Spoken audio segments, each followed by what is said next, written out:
Okay, now it's time to sew your hem. You can certainly hem your fabric by hand. It's a very easy process. It does take a little bit longer. If you don't have a sewing machine, you can do it by hand, but I have a sewing machine and I like to do it that way. As I mentioned before, I don't generally use pinned hems when I'm making baby blankets, but you are, of course, welcome to do that if it helps you keep everything straight. I've been doing this for a while, so I can manage without. And I make my hem as I go when I sew. So I've already started this blanket a little bit, but what you're going to do is take your fabric, I lay it down, and you're going to fold once. Remember to keep it as small as you possibly can. Okay, so there's my first fold. And then you're going to fold over one more time.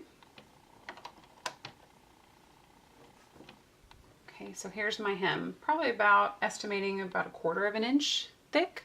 Any more than that and the crochet stitches get difficult to do when you're finishing off the blanket. So I've got it laid out and I put it underneath my presser foot, lower my needle and get started.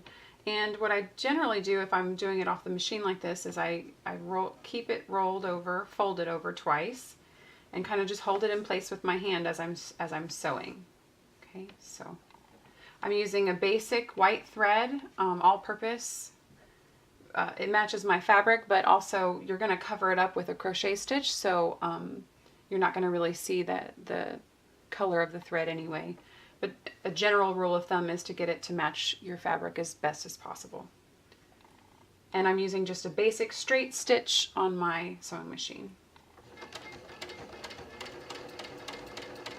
Now when I'm sewing my hem, I try to keep the stitch as close to the bottom edge or the inner edge of the hem as possible. So this prevents the edge of the fabric from popping out of your hem.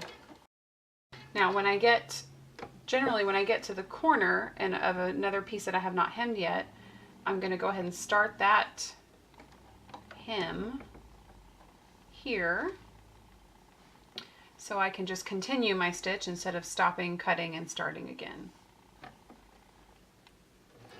And you want to make those corners, make sure that you get them down really well, because it's going to make it difficult to create your crochet stitch if your corner is too bumpy or sticking out.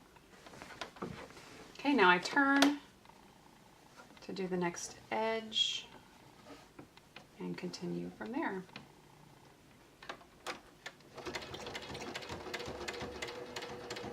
And I do help it along on a corner because it's a lot of fabric underneath that presser foot. Sometimes it'll get stuck, so I go slow and kind of push it along with my fingers as I'm doing it.